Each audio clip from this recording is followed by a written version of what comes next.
The administration has seen it coming for years now. Balancing the books can be tough to do for any business or university, though some argue that the University of Idaho has let their issue go on far too long. Earlier this year, officials said they'd cut $3 million from the budget. Another $2 million was added shortly after for strategic importance. Later in October, we learned that the University of Idaho faced a $14 million deficit with major cuts to come. Now, the university projects a $22 million deficit ahead in fiscal year 2022, cutting programs, salaries, vacant positions, so on and so forth. With all this talk about the deficit, students and alumni have been wondering what the administration plans to do.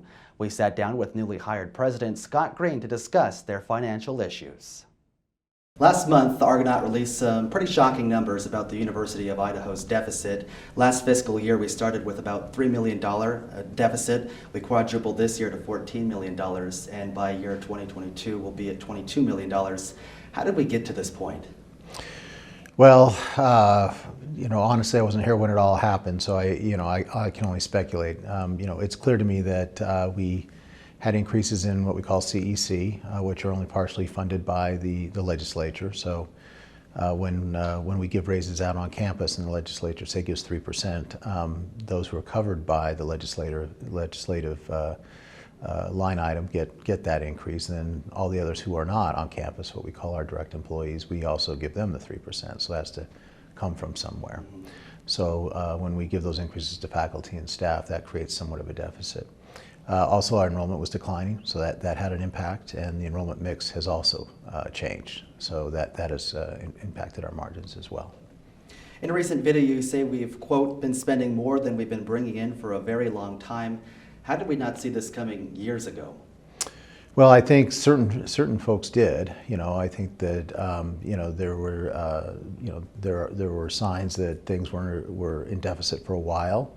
I believe that I can't speak for other administrators, but my guess is that they felt that it was a short-term issue that would correct itself. We now know it hasn't, so now we need to address it. I'm kind of less about trying to figure out, who did what and who to kind of place the blame on than the fact that we got a problem, we got to address it. So I'm kind of looking at this as, we've got an issue, we got to look forward, we got to address it and move on beyond it.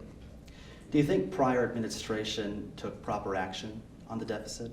Can't speak to that. I don't, was not in their shoes. I could not, I don't know what pressures they were under. I don't even know what information they had at the time. I just know that the information I asked to be compiled, I got it, and I recognize that once we got our enrollment numbers in here, as soon as we knew what those were and the impact on our budget, I knew that we had to take action going forward. Were you aware of the deficit before becoming president? I was. I didn't know how large it was. When I was interviewing, the state board knew there was an issue. They told me about that. And when I made inquiries, before I joined, I learned that it was at least larger than the $5 million that they did the holdback from the prior years, right? So that's when I asked them to get their arms around it and to tell the community, which they did. From my understanding, I wasn't here, but the CFO and provost and president at the time did talk to the community about the fiscal issue that they were in. Green was picked as president of the university in April of this year. The 1984 Idaho graduate who had a successful career as a financial officer said back in April that his main focus will be to increase enrollment, which has been a fundamental challenge for the university. With a projected $8 million decrease in tuition revenue over the next 2 years, this adds to the university's already $14 million shortfall.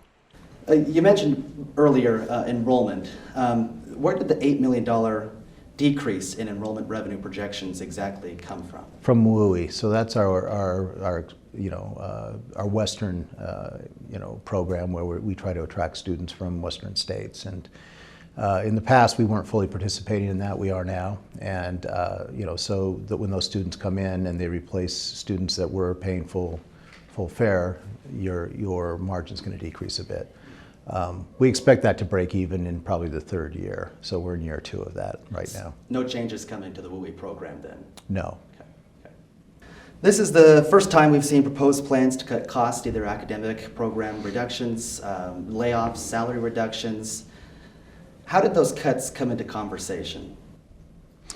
Well, they really haven't yet. It's really up to our deans and our vice presidents to make those decisions. That's why I really can't give a lot of details yet about what those plans look like. We're still formulating them. We wanted to communicate as early as possible, as soon as we understood what the budget situation is, so we have. But how the deans and how the vice presidents choose to address that deficit, is really up to them. In talking to them, many believe that we are going to have some headcount reductions. So that's why you'll see that in the memo and on that list. How many and how much, I don't know. That memo, which was sent out to students, outlines 8 different possible scenarios: program eliminations, contract non-renewals, layoffs, early retirement, not filling vacant positions, and salary reductions. Take a look at this. This is the fiscal year 2020 General Education one-time budget holdbacks. The document from Communications Director Jody Walker outlines what departments will be cutting how much. The biggest cut will be over $1 million from the College of Engineering, followed closely by the College of Science. Altogether, departments will see a $6.7 million cut. With that number in mind, we asked Green how the deficit will affect students. Well, it's hard to say. The original $14 million didn't, as predicted, didn't really affect them much. We've been in this program now for about 4 months. Going forward, it could. I can't really speculate because I don't know what that could look like. But if there are programs that are affected, then that would affect students. I understand you've created a committee to help fix the deficit issue. What's their plan, and what exactly is their role in addressing the issue? So we have a sustainable working group, financial model working group that has already met once. They'll meet a few more times. We hope to have some output by January. That group is really thinking about what is the model going forward. So they're not really about cutting costs or trying to find ways to save money. They're really about, okay, the model we have clearly has not worked for us over a period of time. What is a different kind of model that might work for us better going forward? That is what we're asking them to do. ASUI President Jakob Lockhart serves on that committee. The senior majoring in political science and economics says the committee has met a couple of times and will continue to meet. The discussion right now has been getting everyone on the same plane. We've brought in a variety of people, all of which who have unique ties to the University of Idaho.